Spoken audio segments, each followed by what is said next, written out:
Now I want to add something to this, because out of this comparison between what I call the Gurdjieff tradition, that is the traditional teaching ascribed to Gurdjieff, but which actually comes from Ouspensky and Uspensky's writings and teaching, if we compare this with Gurdjieff's own writings, then we arrive at a very interesting question in the course of a long period of time.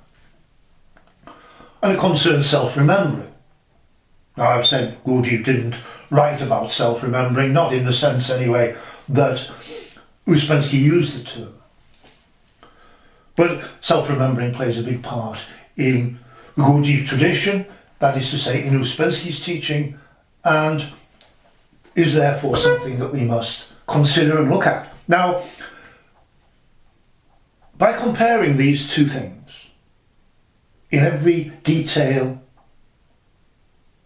and in terms of overall theories and activities, then we can arrive at a question over a long period of time. It's not taking me that long. 5 decades, I've arrived at the question, which I think I can formulate it as a question because I think I can answer it. We only like questions that we can answer. So because I think I can answer this question, it's now become a question for me. And this is the question: is self-remembering a state of consciousness? Or, and I think these are mutually exclusive viewpoints, or is self-remembering an activity involving will, attention, and possibly other aspects of our nature? Because these are completely different things. As I say, in my opinion, they're mutually exclusive. That is, either one is true or the other is true. Now, in the Gurdjieff tradition, it's quite clear from everything that Uspensky has written, everything that Uspensky taught, and what is actually being taught, in my opinion, in this Gurdjieff tradition, is that self-remembering is an activity that depends upon us. It depends upon our resolve.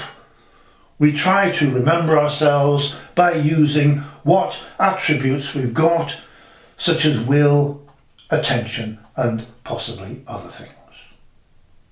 We are trying to remember ourselves as an activity. And we might join a Gurdjieff group because within the group setting, we are reminded constantly of the need to remember ourselves as an activity. This is the Gurdjieff tradition. Okay? Now, this is completely different from the idea that self-remembering is a state of consciousness, which is actually, I believe, what Gurdjieff said. Self-remembering is a state of consciousness. It's a state of consciousness, unique and complete in itself, in which we are conscious of ourselves and of the world at the same time, and we are conscious of acting ourselves, acting in the world. It is a state of consciousness that makes this experience possible. And this is completely different from something that we are trying to create by means of efforts on our part. Efforts involving will, attention, reminding factors, and so on. Now, I will say that the idea that self-remembering is a state of consciousness precludes any attempt on our part to create it. Because how would we create a state of consciousness? How would we know what to do? The only indication we have is just try to do it. And Gurdjieff gave the task of trying to remember yourself to Uspensky within the context of self-observation, so that Uspensky would come to the realization that he couldn't do it. Attempts at self-remembering gave no results whatsoever except to show me that we do not do it. Gurdjieff said, good, what more do you want? A man who knows this is coming very close to an understanding of the nature of his own being. That is, we are not in a state of consciousness known as self-remembering.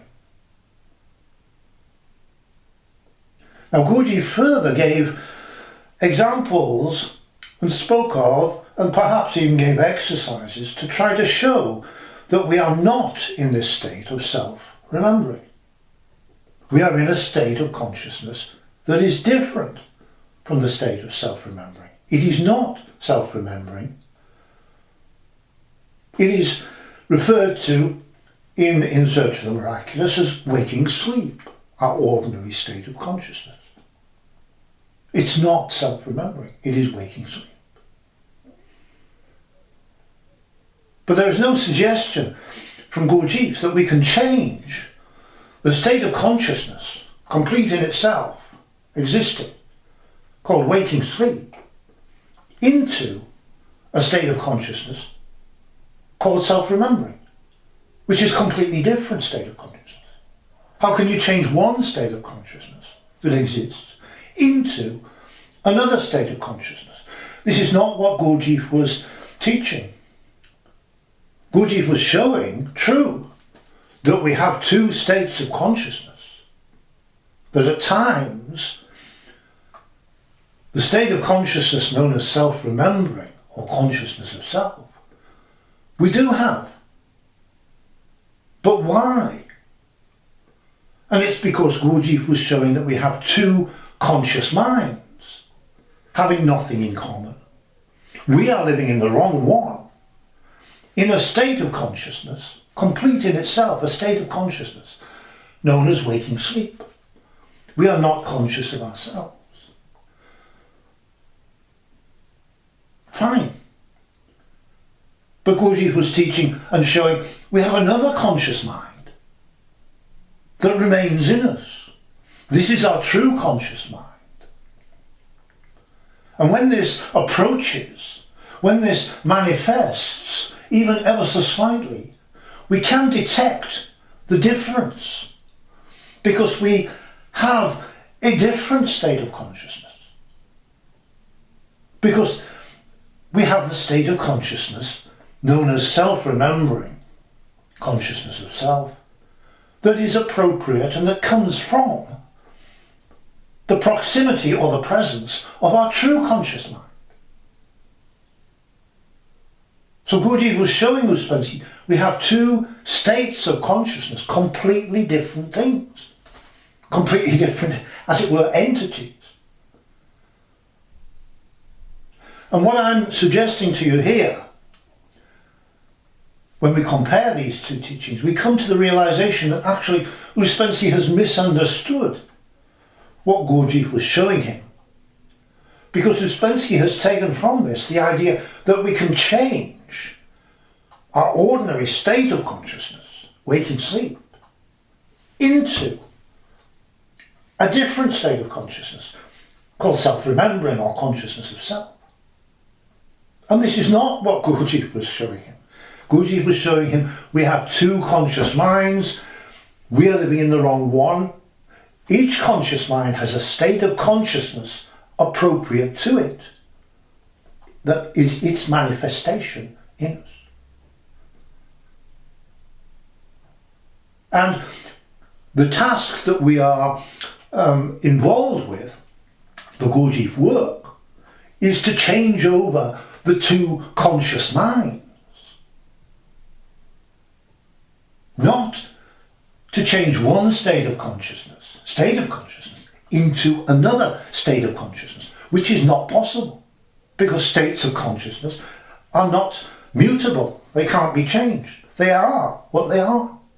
We have a state of consciousness, waking sleep, which we have in our ordinary state. And there is another state of consciousness, completely different. This is what Gurdjieff said to Uspensky, I believe, called self-remembering. And it would be It would be a mistake, it would be a misunderstanding, a misinterpretation to think that we can change waking sleep, this state of consciousness, into self-remembering by some means, by some efforts on our part, by the application of will or attention or reminding factors or some other, or shocks or anything else.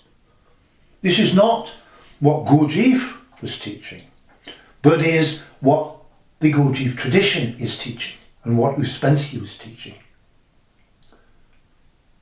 So the question that arises out of this comparison between the traditional teaching ascribed to Gurdjieff, coming from Ouspensky, and what Gurdjieff himself was teaching and actually wrote, leads us to this question: is self-remembering a state of consciousness existing in itself, or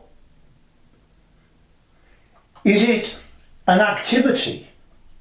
Are we creating self-remembering in ourselves by means of efforts on our part involving will, attention, reminding factors, shocks, and so on?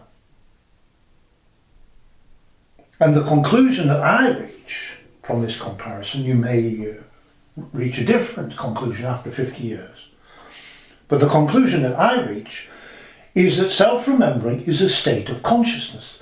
It is the state of consciousness appropriate as a manifestation of our true conscious mind, the proximity or presence of our true conscious mind, which remains in us, Gurdjieff says, but in the ordinary man remains in us in an isolated state. But when it approaches, and this is what we are working towards, we experience this completely different state of consciousness, self-remembering. And so we are not creating a state of consciousness in ourselves by efforts on our part from another state of consciousness, waking sleep. We are bringing our true conscious mind into the arena, so that our true conscious mind will start to manifest. And one aspect of the manifestation of our true conscious mind is that we have this state of consciousness, complete in itself, known as self-remembering. So my question is, I think, showing me, on perhaps I'm communicating something to you, showing me that we are not creating, we are not changing one state of consciousness into another state of consciousness by means of efforts on our part. This is the big mistake, or one of the big mistakes of the Gurdjieff tradition. We actually, as Gurdjieff writes, we have two conscious minds, and each conscious mind has, as a manifestation, as a mark of its presence, a different state of consciousness. Our ordinary conscious mind has the state of consciousness waking sleep. It's never going to change. Our true conscious mind remaining in us has a state of consciousness, self-remembering, or consciousness of self. It's a state of consciousness. It's never going to change. And the task we are involved in is changing over the two conscious minds, because we can't change one state of consciousness into another state of consciousness by means of efforts on our part.